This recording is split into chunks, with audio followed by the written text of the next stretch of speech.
Hello! Nagulat ka ba? Oo, ang laki. Buti yung mukha ko. Ako din, na-shock ako.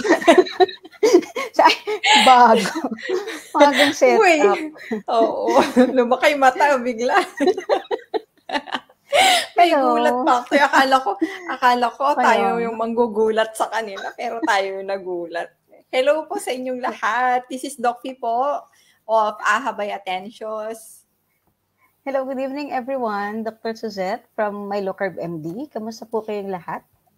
Yes, at isa na naman pong gabi at umaga at tanghali kung nasan man po kayong dako ng mundo na tayo po ay makakapagbalitaktakan na naman at kalap na naman ng mga bagong impormasyon. At napakaganda po ng ating mga magiging topic ngayong gabi sapagkat pag-uusapan po natin ngayon ang isa sa mga dahilan kung bakit marami pong nadadialysis hindi lamang sa Pilipinas kundi pati sa ibang bahagi ng mundo. So ito po ay isa sa main cause ng chronic kidney disease at kaya natin siya sinunod sa diabetes para matakil na natin agad at makasiguro tayo no na kahit man lang 2 risk factor ninyo na mag-dialysis ay maagapan na natin agad-agad. So ngayong gabi po ay part 1 ng ating alta presyon, hypertension. Hindi ko na alam kung di nyo pa maintindihan yan, kung anong sakit yan. May Tagalog, may English na, at kung anik-anik.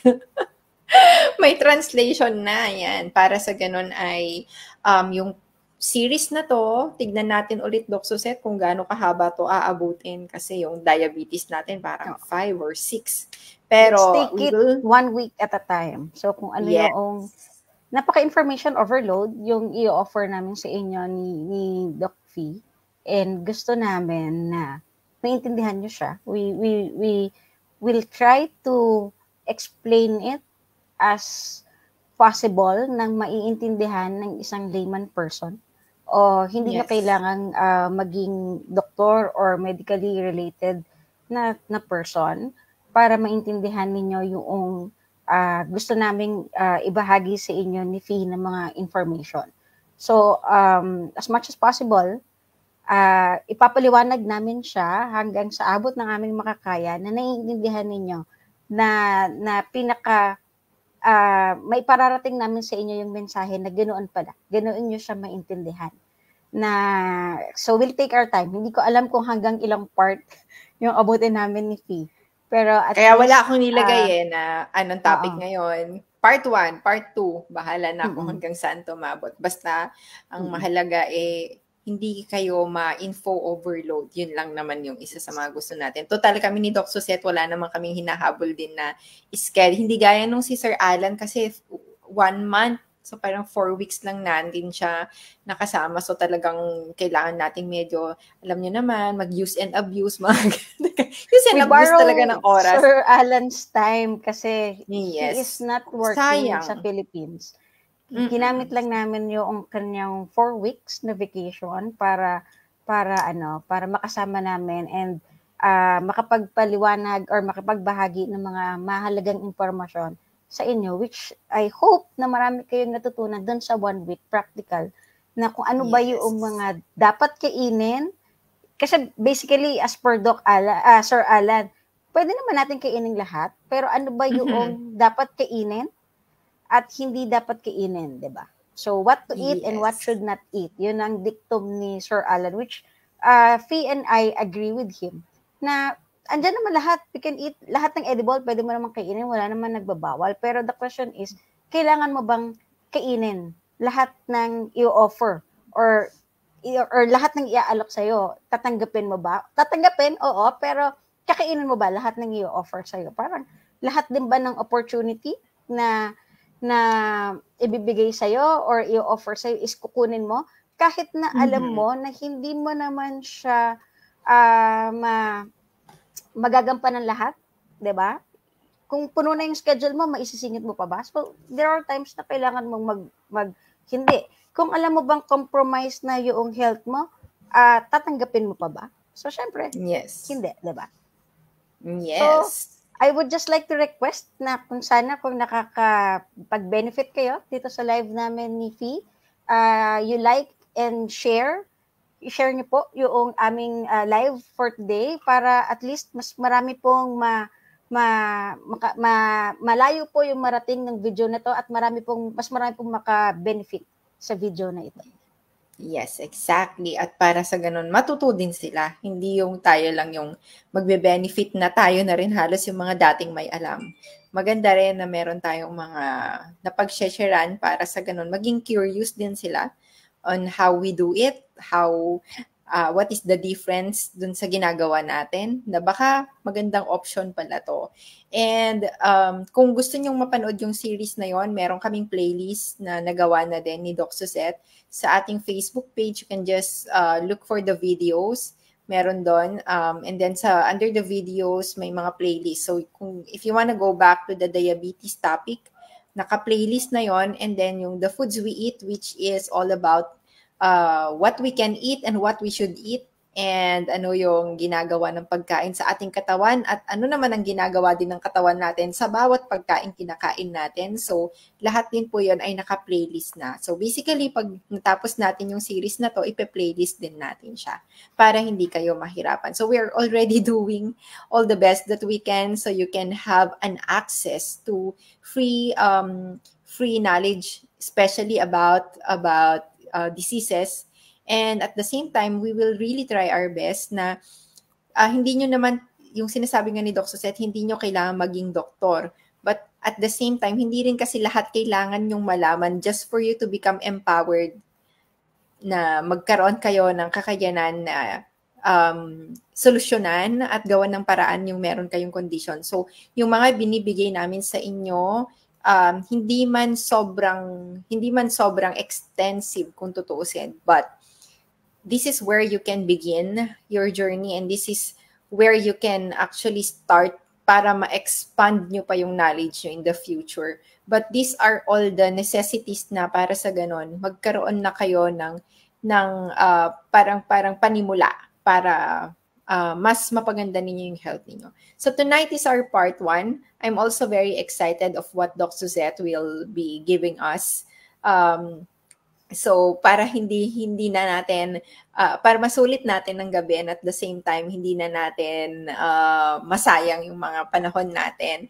Gusto natin makinig at maumpisahan na ni Doc Suzette ang kanyang lecture for tonight. So sit back and watch, and if you happen to be watching this on the replay, then still you can grab your drink, coffee, water.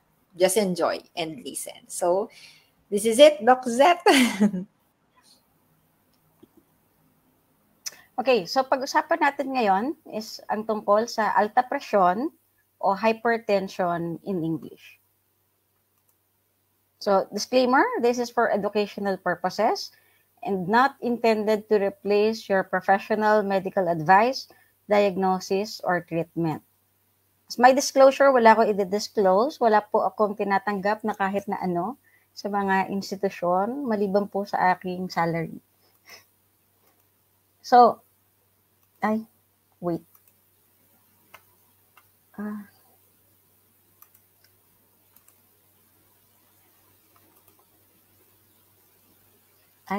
Dok, saglit. Hindi siya nag-run sa ganito. Mako-cover yung ano. Wait.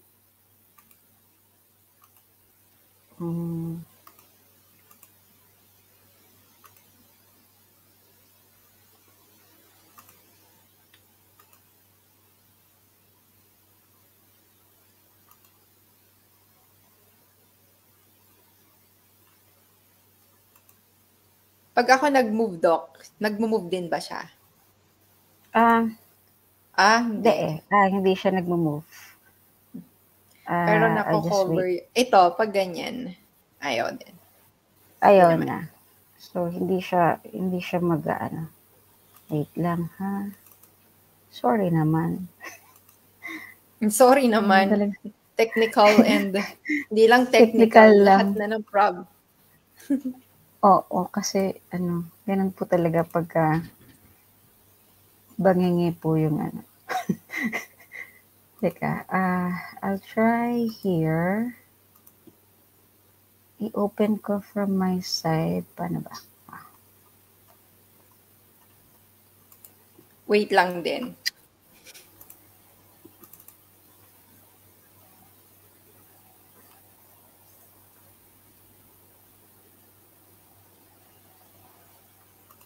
Ayan, mas okay na ba? Okay na ba sa concept? Slideshow.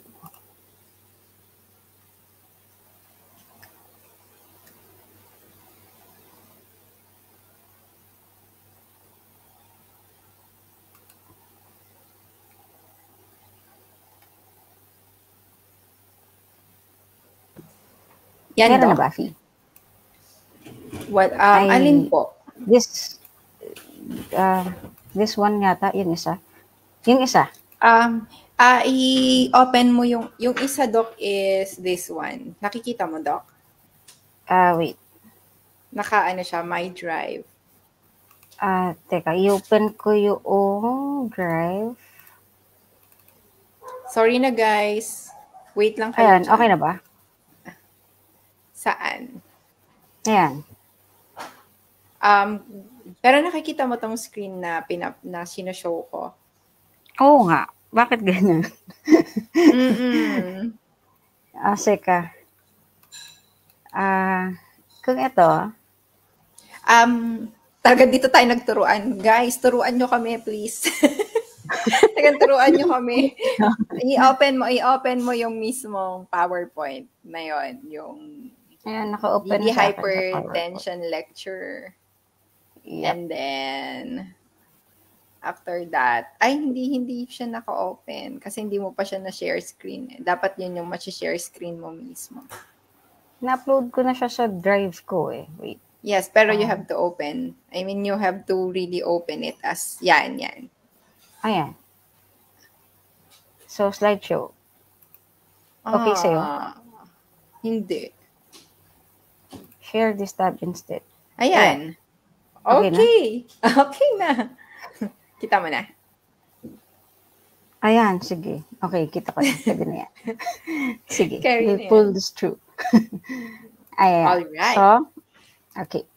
So, this one is, ito yung latest study ng Pilipinas. Kung saan, they called it Pression 4.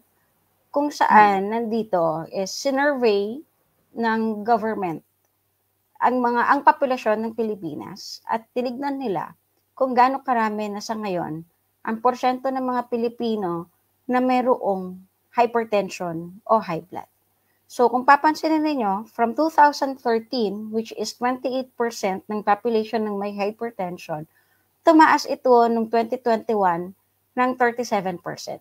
Just imagine kung gaano kataas yung jump. I assume hindi pa dito kasama yung panahon ng pandemic, which is 2020, kasi that's the time of the lockdown. So hindi ko alam kung really this is 2021 or nasama na ba nila yung 2020 to 2021. But based on their data, it's 2021 na here. So kasi yung methodology nitong study na to is survey. So tinignan nila yung dami ng populasyon ng mga Pilipino na may high blood. So imagine it is 37%. So ilan na ba ang populasyon ng mga Pilipino sa Pilipinas sa ngayon? Tanggalin nyo yung populasyon ng bata kasi hindi pa naman sila pasok doon. So it's 37%. So just imagine 10 million, 37% ng 10 million. So gano'n na siya karami. So ganoon kalaki yung problema ng hinaharap ng ating healthcare system. So just imagine that. And then they said doon sa study na yon is karamihan ng mga populasyon na may high blood ay smokers, naninigarilyo, or obesity, matataba. So BMI of more than 25, overweight, above that, obesity. So mataba. And whereas diabetes mellitus and angina are the common comorbidities. So, kumbaga combination, meron ka ng high blood, meron ka pang diabetes mellitus, or meron ka ng high blood, meron ka pang angina. Or angina yung kondisyon kung saan may paninikip sa dibdib. Chest pain, usually. Hindi siya heart attack, pero chest pain pala. Okay? So, ano ba ang hypertension? Ang hypertension is, karaniwang alam natin, high blood o alta presyon. Hindi ito yung karaniwan na naririnig natin na may problema, mababa, low blood ako, tapos ang sinasabi pala is anemia. So, magkaiba yon ha. Pagka sinabing low blood, kung ang totoo talagang intention is low blood pertaining to the blood pressure, hindi po yon anemia. I just want to make it clear. Yung low blood na karaniwan na alam nating mga Pilipino is anemic. So, kapag sinabi namang high blood, mataas ang presyon, alta presyon yun. Okay, so ano yung alta presyon or ano yung high blood? Ito yung pressure ng ating dugo na masyadong mataas, na yung dugo na natin nasa sa loob ng blood vessel. So just imagine the analogy is yung mga tubo nyo sa loob ng bahay, pinag-aagusan ng tubig. So 'di ba kapag na meron balita sa news na hininaan yung pressure, so mahina yung tubig na lalabas sa ating mga gripo, it's the same thing. Kung mababa ang pressure, mahina or mababa yung tubig na dumadaloy or pupunta dun sa inyong mga bahay. Kung sa atin naman, sa loob ng katawan, kung mababa ang pressure or mataas ang pressure, yung daloy or yung flow na ang dugo na sa loob ng katawan natin, it's either malakas or mahina or mabagal. When it comes to hypertension, masyadong mabilis yung pagdaloy noong dugo, ng blood flow natin sa loob ng katawan. Okay. So, ano ba ang normal na blood pressure? So, ito yung usual na normal. 120/80 below. Ito yung usual nating nakikita kapag nagpapacheck tayo ng blood pressure. Laging sinasabi, magpapacheck up po ako ng blood pressure or magpapasukat ako ng blood pressure. Ano ang readings na usually? Dalawang number kaagad or laging dalawang number ang sasabihin sa inyo. 120/80. So, ano ba yung 120? Yung 820, that is the systolic, and 80, yun yung diastolic. So, yung 120 na systolic, yun yung pressure or yung puwersa kapag yung puso natin nag-pump. Kapag nag-relax naman yung puso natin, yung pagbalik ng dugo, returning to the heart, yun yung diastolic or yun yung 80. So, systolic, pag nag-pump yung puso natin, from the puso palabas, papunta sa mga iba't ibang organ, that's the systolic. Ngayon naman, kapag nag-relax yung puso natin, pabalik, kasi di ba mag-oxygenate or pagka wala ng oxygen, nakapag-deliver na ng oxygen and all, kailangan bumalik ng dugo, pabalik sa puso. That's the time the heart relaxes and then yun yung tinatawag na diastolic reading. So, that's the systolic and the diastolic. Kung bakit may dalawang number.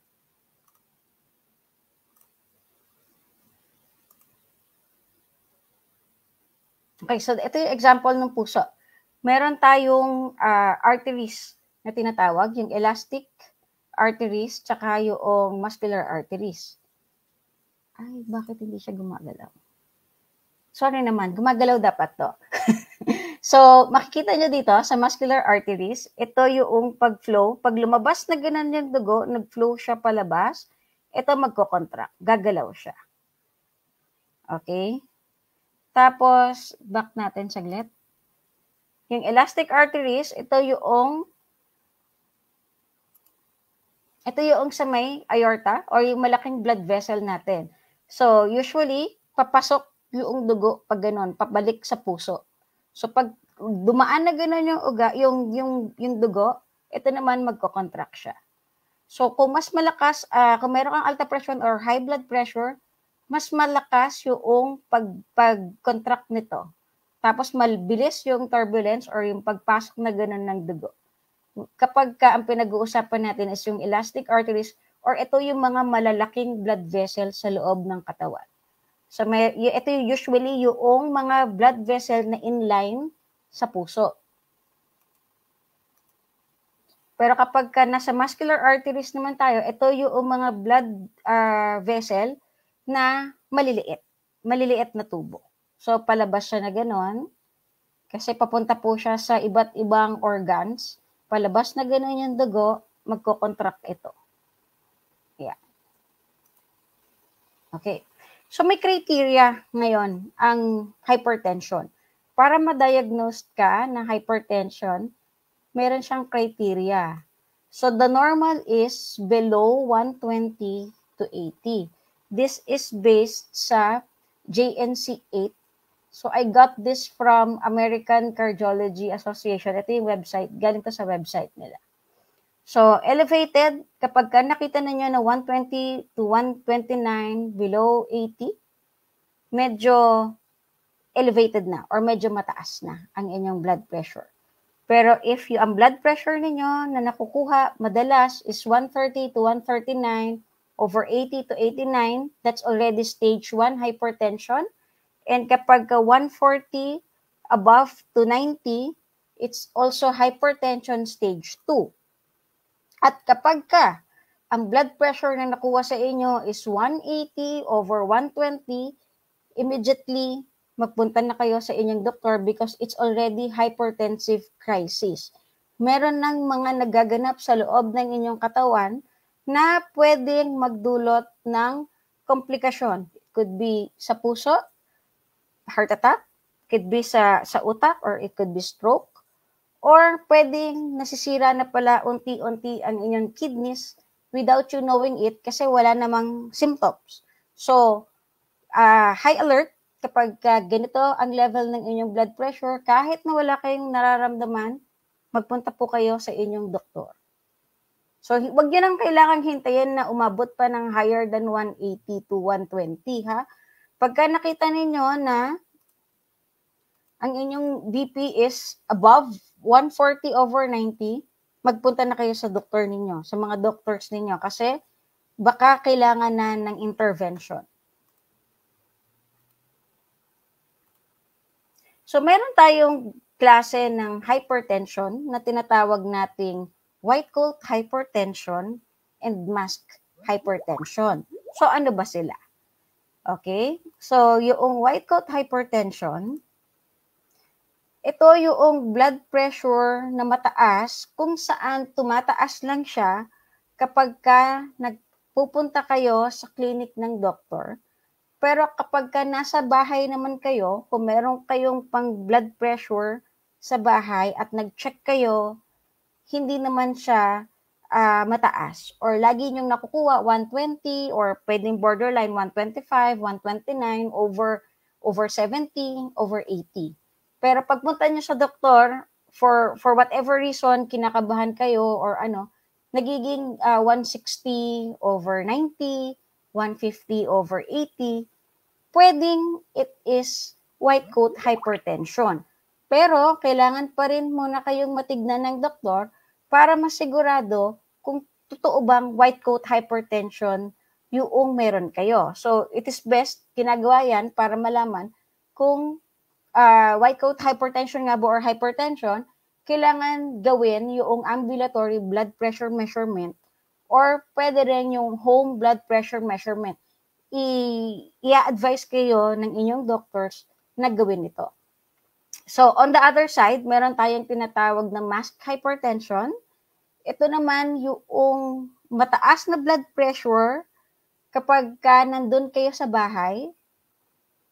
Pero kapag nasa clinic kayo ng doctor, laging normal naman yung blood pressure ninyo. So, kabaliktaran siya ng white coat hypertension.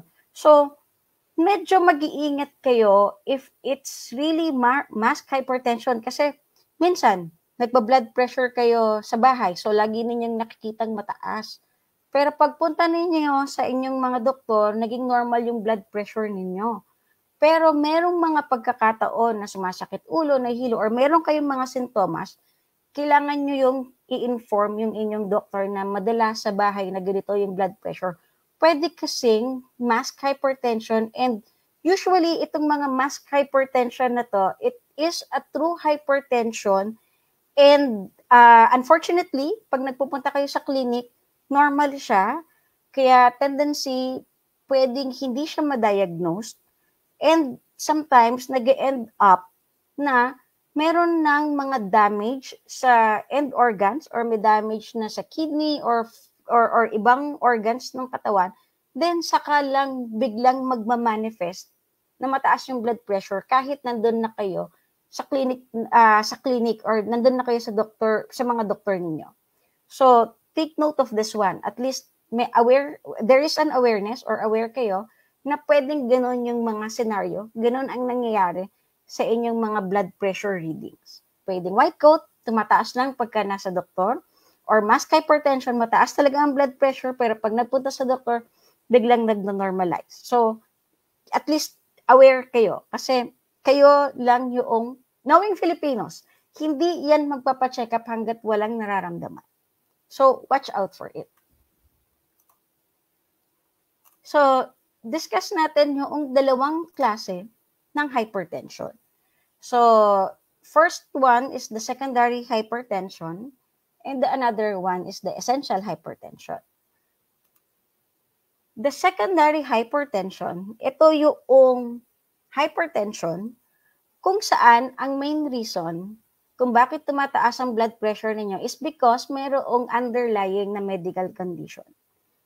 Kung baga, tumaas lang ang blood pressure ninyo dahil mayroong isa pang medical condition na kung magagamot yung medical condition na yon, magno-normal ang inyong blood pressure. Okay, so that's one.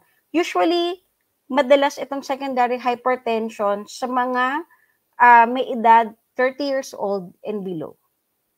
Okay? Pero on the other side, ito yung most common. So 80 to 95% of patients merong essential hypertension. So unfortunately, sa essential hypertension, based on Harrison's, libro ito ng mga doktor, libro namin to nung nag-aaral kami ng medicine, the etiology is unknown. So, I think, nakuha ko yung latest edition, pero double check natin kay Fee. Fee, ito pa rin ba? Nakasulat sa Harrison ni Doc Mike? Parang gusto ko siyang unknown. Parang gusto ko siyang gisingin, pero unknown pa rin talaga. Unknown pa rin, diba? So, unfortunately, kaya kung magtatanong kayo sa inyong mga doctors, Doc, ano bang reason ng high blood ko? Ang sasabihin nila, hindi alam. Or ang sasabihin is, magpa-check tayo ng blood test, tapos tignan natin. Tapos, unfortunately, ang makikita sa blood test, medyo mataas yung cholesterol. Tapos, ipo-point out na kagad, ang reason kung bakit tumataas yung alta presyon or yung presyon is because of blood pressure. Yun nga kaya, mataas yung cholesterol, sorry. Yun nga kaya ang reason or mayroon pang ibang reason. So, aalamin natin yan sa mga susunod. So, with the secondary hypertension na minention ko kanina, ito yung most common. So, I listed 5. Ito yung most common na sinabi nila na reason for secondary hypertension na kung gagamutin mo tong 5 na to, hindi mo kailangan mag-inom ng gamot for high blood. Meron pa tong ibang list, pero nandun na siya sa category ng rare. It is nice to know, pero this is alam ng mga doctors niya. So, first is obstructive sleep apnea. So, ano yun? Usually, ito yung nakikita ninyo sa mga pasyente na matataba. Tapos, naghihilik sila sa gabi, na malakas maghilik sa gabi, naririnig ng kapitbahay. May napanood ako nito, isang episode sa, sa Channel 7, si Jessica Soho, na isang patient doon na sobrang taba, yung hilik niya umaabot sa kapitbahay. Kapag ka nagigising niya, feeling niya hindi pa rin siya nakatulog na maigi. Ito yung mga typical na tao na masandal tulog. So, if ma-address yung obstructive sleep apnea, mapapapayat yung pasyente, ganyan, nawawala yung hypertension. Okay? So, mayroon din tayong tinatawag na renovascular disease. It has something to do sa blood vessel sa kidneys. So, kung magagamot din to, mawawala din yung hypertension. Mayroon din tayong tinatawag na primary aldosteronism. Ito yung mga high blood na mayroong kasamang iba pang related symptoms like muscle cramps, panghihina ng mga muscles, Tapos nagkakaroon ng incidental finding na mayroon palang nakitang bukol sa adrenal. No, kung tatanggalin yung bukol na yon, pati ang blood pressure magna-normalize. Fourth is drug or alcohol-induced. So, doon sa mga na alcoholic and known na nagtitake ng mga prohibited na gamot, na drugs, pwede rin itong mag-cause ng mataas na blood pressure. And then for the last but not the least, yung renal parenchymal disease. So usually may problema sa kidneys, tulad nga, not related to hypertension. Pwede kasing magkaroon ng problema sa kidney na ang reason is hypertension. So ito, meron ng underlying na problem sa kidney, tulad ng hindi enough or hindi properly treated na UTI, may obstruction, may mga stones, merong polycystic kidney disease. So ayan, tumataas yung kanilang blood pressure, wherein maa-address mo na yung renal parenchymal disease, magagamot yung hypertension. So marami pa yung list. So yung doctor niya na ang magda-diagnose na yon once na you presented yourself sa doktor ninyo at ma-diagnose kayo ng hypertension, tapos makita na hindi kayo nag-i-improve on lifestyle medication, on lifestyle modification plus medication. So, mag-iisip yung doctor ninyo na bakit kaya hindi kayo nag-i-improve. So, pwede kayong investigate for secondary reasons for hypertension. So, sa essential hypertension, sabi ni Harrison, yung libro namin ng medicine, etiology is unknown. So, hindi alam. Pero maraming mga theories na sinasabi sa medical community kung anong reason. So, I know na madalas kayong makarinig na mahilig siguro kayong kumain na maaalat at kailangan ninyong bawasan yung pagkain ninyo ng maaalat para hindi kayo mag-high blood. So, kung asin ba ang culprit, nung narinig ninyo yon sa inyong doktor, I'm sure binawasan ninyo ang inyong salt intake, hindi na kayo nag-aasin, matabang na ang inyong kinakain. Anong nangyari sa blood pressure ninyo? Bumaba ba? So, if it's true that salt is the reason kung bakit kayo may high blood, dapat noong tinanggal ninyo yung insulting agent, which is the salt, dapat mag-normalize ang blood pressure ninyo. Pero usually, hindi ganun yung case na nangyayari. And even in the medical community, based on scientific research, hindi talaga napatunayan na asin ang reason for the essential hypertension. Is obesity the culprit? Yung pagiging mataba ba ang reason? So kanina, dun sa secondary hypertension, yung mga pasyente na may OSA, obstructive sleep apnea, sila yung matataba at mayroong hypertension. Kung totoo na katabaan ang reason, bakit marami pa ring Pilipino na hindi naman sila matataba, lean naman sila, pero meron silang high blood? So, kung totoo yung reasoning na obesity is, or pagiging mataba ang reason for the hypertension, di dapat pag pumayat ang pasyente, or may pasyenteng payat, dapat hindi sila hypertensive. Although sa medical community, the relationship of hypertension and obesity is well established. Napatunayan yan na meron relationship ang pagiging obese at ang pagkakaroon ng hypertension. Pero marami ring studies na nasa sa amin, sa studies on the medical community, na nag-improve ang blood pressure even without losing weight. Okay? Nag-improve on diet modification, nag-improve siya. So, aalamin natin on the next episode sa part 2 kung ano ba talaga yung reason ng essential hypertension. Napakarami kasing reason for essential hypertension, and what I can say to you as a preview kung bakit kami nag-take time ni Doc Fee na i-explain sa inyo ang insulin resistance, it is because insulin resistance is one of the reason kung bakit nagkakaroon ng essential hypertension. Kasi marami tayong mga pasyente na maganda ang kanilang lab test. Hindi tumataas ang kanilang cholesterol, mababa ang kanilang LDL. mataas ang kanilang HDL, but meron pa rin silang hypertension.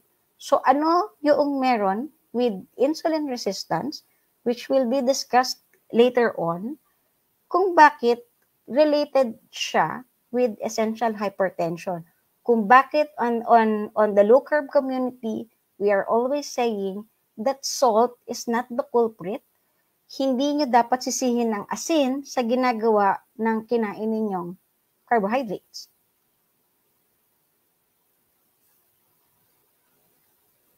So, Doc Fee?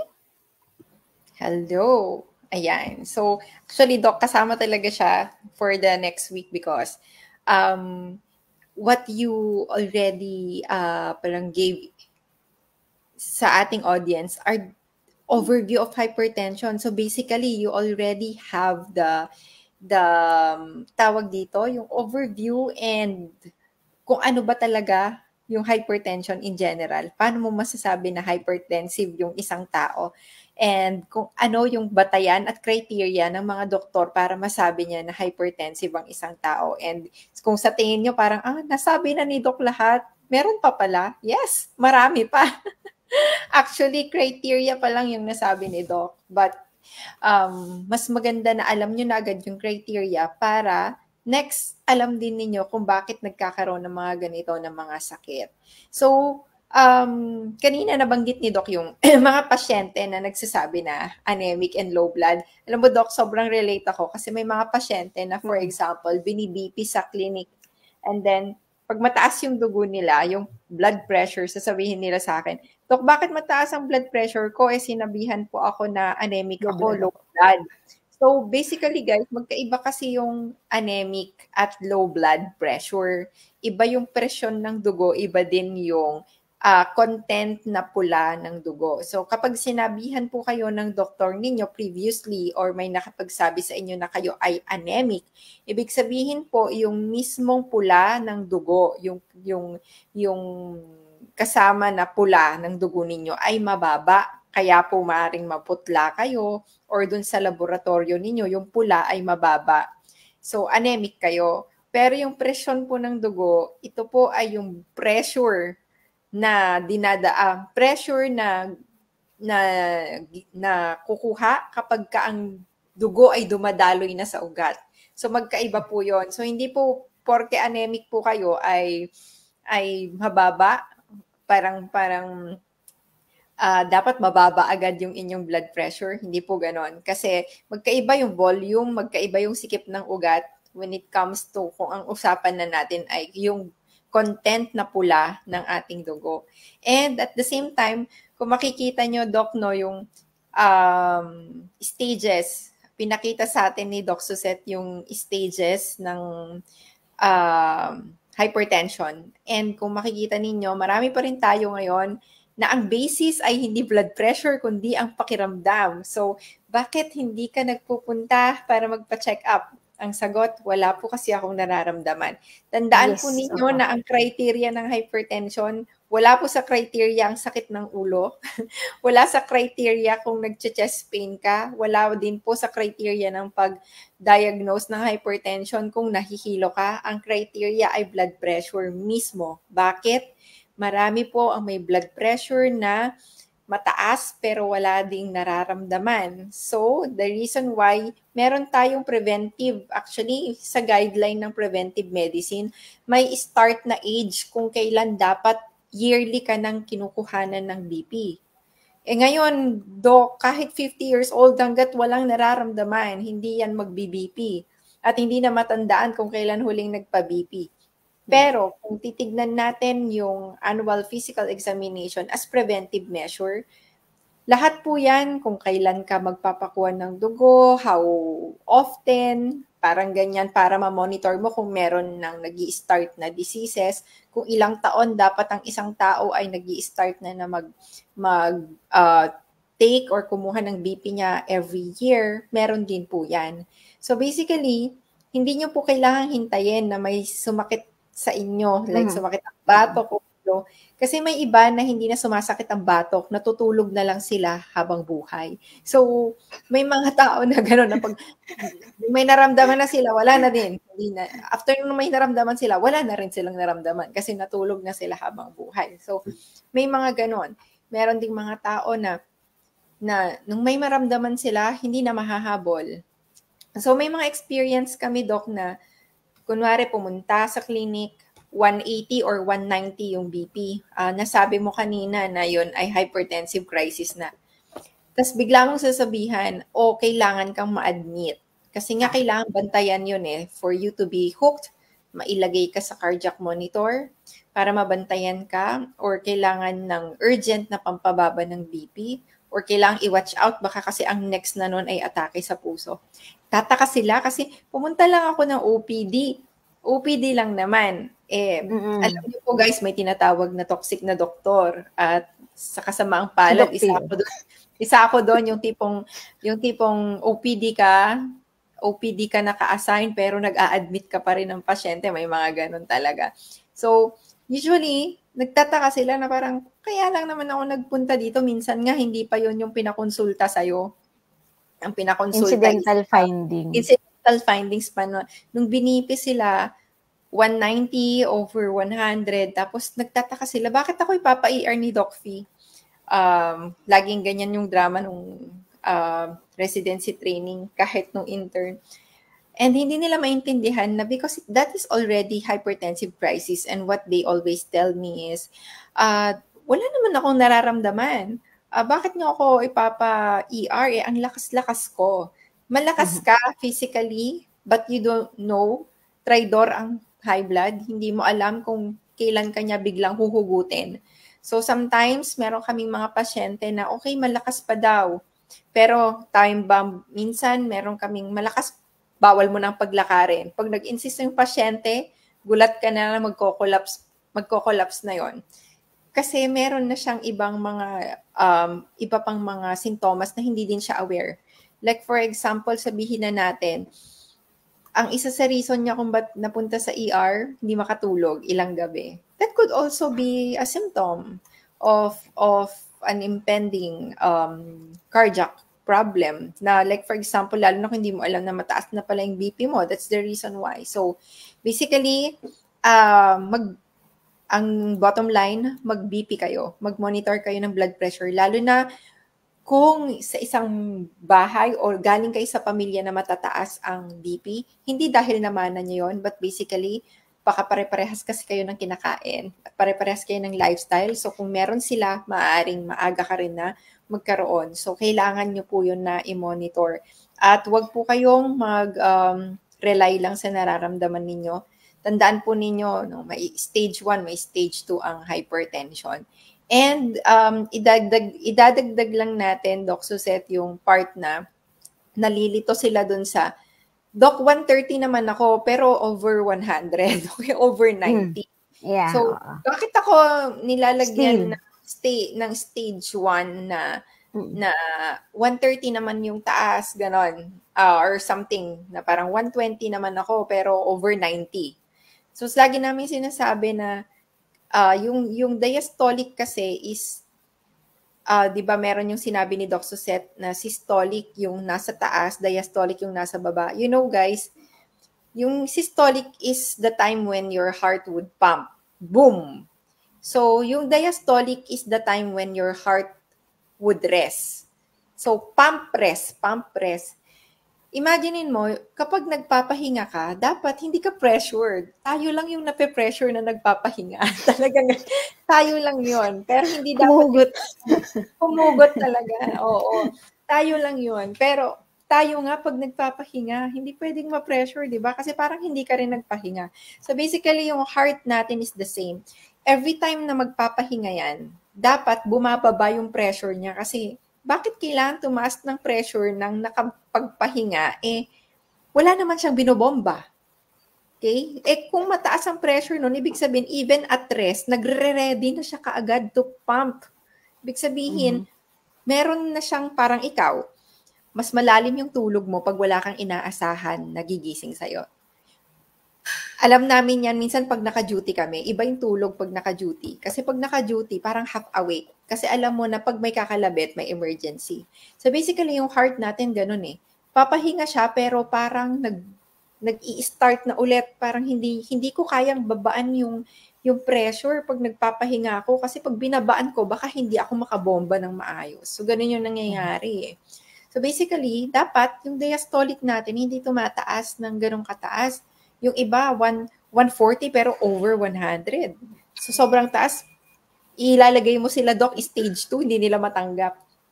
Sabi ko, imagine niyo. Ngayon, kung hindi niyo po ma-imagine kung gaano kataas yung pressure na yon, alam niyo pag kanilagyan kayo ng yung pang kuha ng blood pressure. Imagine niyo pag pinapump kayo hanggang 140, di ba parang pinigana yung buong braso niyo.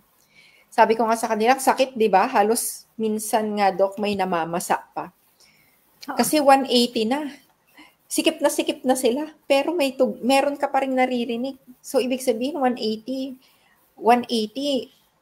ang taas-taas nun. Sobrang pigang-piga. Imagine niyo ganun kasikip at kataas yung pressure ng mga ugat ninyo. Ganon din ka-amazing yung ugat ninyo na buhay pa kayo hanggang ngayon. Analogy-wise, anong ginagamit ninyo ng mga nila kapag ka naglilinis sila ng kotse? 'Di ba? We are using pressurized water. So 'di ba kapag ka naglilinis din sa mga kalsada para matanggal yung mga putik-putik, we are also using pressurized water.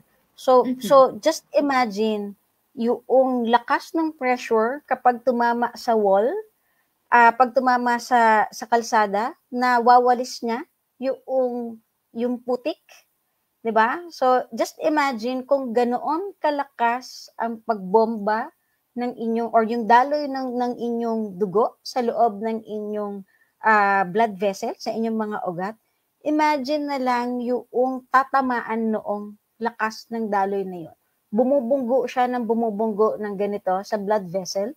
And then, anong mangyayari dun sa area ng blood vessel na yon kapag lagi siyang bumabangga or lagi siyang natatamaan ng pressurized na dugo? It could get injured. Okay? So, nai-injure siya. Anong mangyayari? Nagkaka-crack. Magkakaroon. Isa siya sa first step para magkaroon ka ng damage sa blood vessel. Tapos, syempre, reactive ng katawan is i-repair yun. So, magsisimula na yung plaque formation na tinatawag. So, kung laging ganoon, all throughout your body, kailangang i-repair, nagkakaroon ka ng plaque formation, and then eventually will end up to stroke or heart attack if hindi magno-normalize yung plaque na yon. Kasi yung blood vessel, ni-repair na ng katawan ninyo eh. 'Di ba? It's innate for our body to repair something sa loob ng katawan kapag may damage.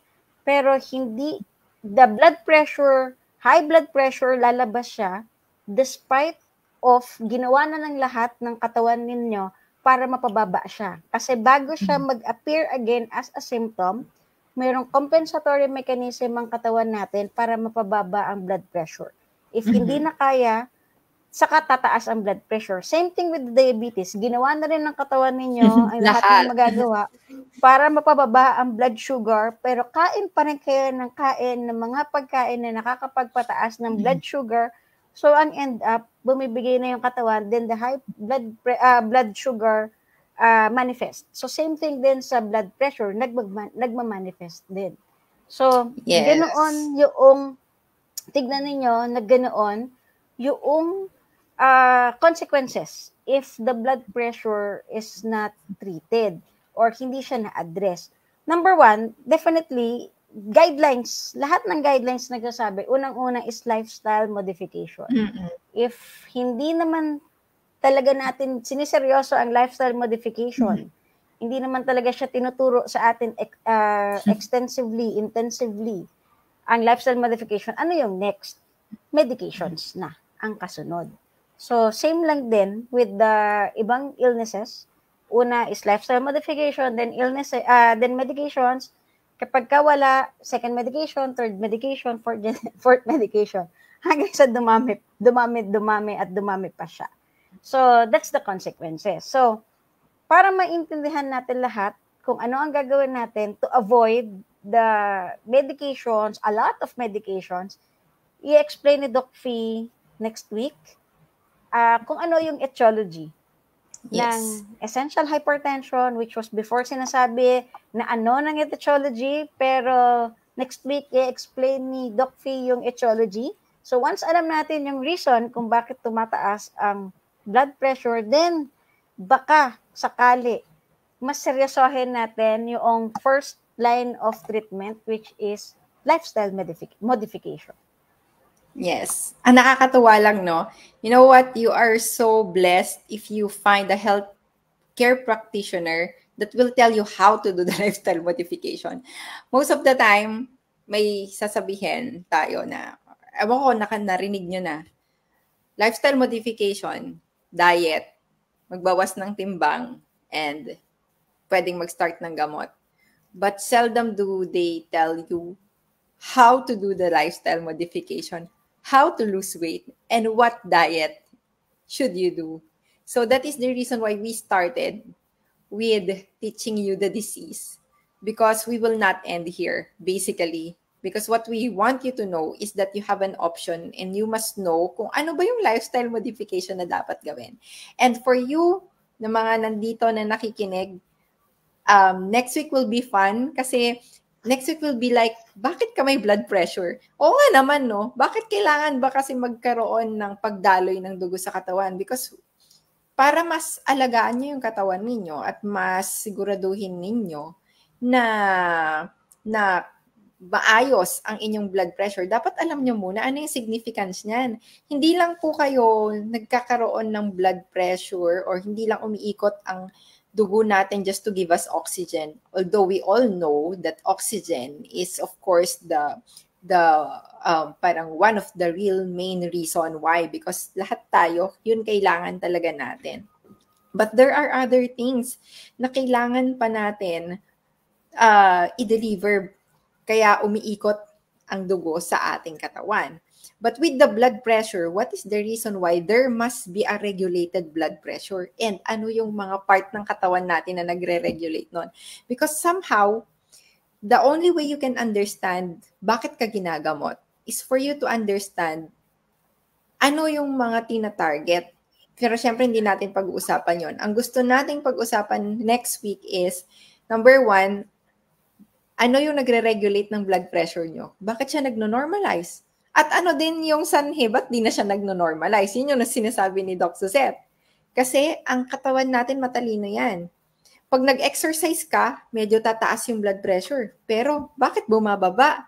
Bakit pag naghintay ka ng 30 minutes or 1 hour, nagno-normalize siya? Ibig sabihin, may iba pong part ng katawan natin that is actually helping na ma-regulate yung blood pressure. But those mechanism, bakit kaya sila nagiging defective? Bakit hindi na sila nakakasend ng signal or bakit hindi na rin nakikinig yung katawan natin sa signal na yon?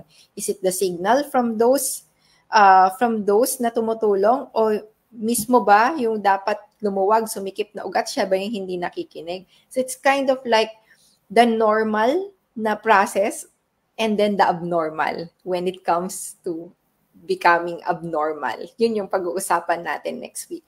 And marami pa tayong pag-uusapan for the next weeks to come.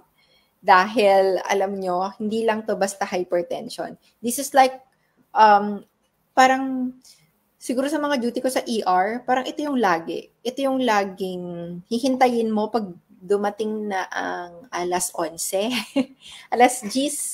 alas 10 hanggang umaga, wala pa akong masyadong na-receive na ibang mga pasyente. Bukod sa emergency, of course, na trauma and accidents. But usually, I'm sure docs, some are also curious bakit madaling araw nangyayari ang heart attack and all. Bakit hindi tayo nagpapa-BP pagkagising? We always tell that, get your BP but do not get your BP immediately upon waking up. Ano doon? Trip lang ba yun ng mga doktor? Bakit kaya tumataas ang BP pagkagising? Bakit yung 5 o'clock ay 4 o'clock, mga ganyan? Bakit maraming nagha-heart attack and stroke? So basically those things. So exciting ang hypertension. And yes, lastly, insulin resistance. One of the things I truly understand, essential hypertension, unknown. Why? Because hindi kasama ang insulin sa Hindi kasi tinetest na-pick natin. before. Yes, hindi kasi kasama yung insulin sa tinetest natin in monitoring, and at the same time ay hindi siya kasama as part of the parang guideline based na ito yung isa sa mga kailangan tignan. So why unknown? Lahat kasi usually ng mga may hypertension, yung iba nga LDL ay mababa. So kung sasabihin din ninyo na cholesterol yung reason, may mga LDL is 60 lang. Hindi pa umabot dun sa 130 cut-off bago mag-medication, pero nagkakaroon pa rin sila ng hypertension and even heart attack. So basically, essential hypertension is unknown because there is actually yet no sufficient guideline para hanapin pa yung ibang bagay. Pero matututunan pa rin natin dito because we already know insulin resistance. So kung natutunan natin yung insulin resistance in the point of view of diabetes, guys, insulin is not only for sugar regulation. It's not only for sugar regulation. It is very important for diabetes. Pero insulin has many other effects in the body, especially kapag tumaas na siya sa normal level. So I hope that all of you are excited and all of you will be supporting us on the next days and next weeks to come. Because basically, we're just about to begin the journey. Yung mga questions nyo, i-ready nyo lang yan, isulat nyo lang yung mga questions nyo. Then kasi definitely, pagkatapos itong lecture series, magkakaroon uli tayo ng Q&A and then we will answer yung inyong mga questions. Pero as of now, i-take note nyo muna. Kung gusto niyo, pwede tayong mag-pick dito, Doc. Like, pwede tayong gumawa ng Q&A, but at the same time, other questions na natanong na parang natanong na, hindi on the Q&A, parang ganon. So for example, yung mga like ito, bakit tumataas ang blood pressure pag uminom ng kape? So parang we can actually have another session na to answer questions. But pwede dalawang session ng Q&A. Dalawang session ng Q&A. Yes, it's para okay. Yung mga iba, ang kukunin lang natin is yung mga ganitong mga trivial question na hindi pang consultation, like, bakit tumataas ang BP pag... timing to, Fee, kasi Christmas season is coming. Kasi usually, season ng stroke and heart attack after Christmas and New Year. So, malalaman din nila kung bakit nagkakagano. And also, pag Christmas, pag ganito na parang seasons ng joy and eating, ang pinakakinatatakutan nila agad ay mga post na parang, may lechon na naman, parang katakot, parang makasalanan. Yes. So, parang baka naman. So, basically, alam ko na parang magkaiba tayo ng kinakatakutan. Sila natatakot sila kasi may lechon. Ako natatakot kasi may carbs. So, basically, yun ang mas nakakatakot for me. Mas excited ako kung may magpapalechon. Palechon naman kayo dyan. Mas natatakot ako dun sa mga nakapalibot sa lechon. Kasi bago ka makarating sa lechon, mauuna ka muna sa mga pansit, sa mga macaroni salad. Bakit nga ba handaan nasa dulo yung lechon? Bakit hindi iuna? Kaya nga, bakit hindi siya yung una? Oo. Kaya nga, yung mga makasagot. business dyan ng catering, bakit nga ba nasa dulo ang lechon? Kayo nga sumagot. Kasi oo nga naman. Kasi kami, pabaliktad eh. Kami naman yung counterflow na kami sa lechon. No? Counterflow kami. Kasi yun yung pinupuntahan namin, di ba? Pero yun kasi, Doc, ang nakikita ko ngayon ay takot na takot sila ngayon dahil labasan na rin ng mga karne. Pero sometimes most of the plates nowadays when they go to like mga ganyan na mga handaan are all carbs, like as in all carbs. So, guys, gusto ko mag-suggest sa mga nag-cater, hindi ba dapat na lang, meat section, carb section, Di ba Ay, oo, ganon? no. Hindi dessert. Tama. Parang mas Di gusto ko ba? yun So, instead na para dessert. kapag Um, pagka yung mga yung mga meat eaters diyan, doon na lang sila pupunta sa meat section. Parang grocery lang. Oo, no? Para ano, instead na parang viands, dessert, or what, Mm. parang appetizer. Kasi ang appetizer ko balat. Appetizer mo pala balat eh, no? Ay, Tapos ang main course mo vegan, yung veggies and meat section daw. So, dalawang section lang meron. oh, eh paano naman yung ano, yung in between? At doon sila sa gitna. Doon sila sa gitna. Both. Dalawang section, pupuntahan nila. Yes, pwede yon, pwedeng-pwede. Pero 'di ba, parang hindi ka na mahirapan kasi minsan ano, 'pag in between kumukuha ka ng karne tapos may pasta sa gitna, no, hihintay ka pa. Naghihintay ka pa Ay, kasi, ayoko sa ganun ah, kasi natatanong ako eh. Sabihin, bakit di ka nag-rice? Eh kapag ka nandun ka lalo sa na meat section, lalo na walang 'pag rice may doon ano, eh. So, hindi ka natatanungin, di ba? hindi lalo na Dok 'pag ano, 'pag yung kunwari cater na sila yung nagse-serve. Oo. Yung parang humindi ka Di pa, ba? "Ay hindi po." Kunwari lalagyan ka, Oo. yung sila mismo yung naglalagay sa Oo, plate. oo. Pagdating ko sa kunwari, "Oh, ito kain." Tapos 'pag next na, may maglalagay ng pansit, "Ay hindi po." Tapos ang next na rice, "Ay hindi po ulit." Tapos next ulit, "Ay hindi po." Tapos sabi siguro niya, "Eh di wala na siyang kinain." Tapos siyempre nakatakal 'di ba usually yung mga karne. Oo. Hindi nila dadamihan yung akin. Minsan, "Baka damihan mo na, hindi naman ako magra-rice." Kaya alam nyo na ha, mga mag-invite sa Ayan. akin dyan. Yung mga Mm-mm. mag-invite sa akin dyan. So, yan po, next week, we will see each other again. So, thank you po so much for watching tonight. And I hope na i-replay nyo lang para makita nyo ulit, lalong-lalo na yung staging ni Doc Suzette. And pati yung tinatawag niya na na mask and white coat hypertension. Napakahalaga nun, guys. Mas gugustuhin ko pa yung white coat kasi at least pag sa bahay, sure ka na normal yung BP mo.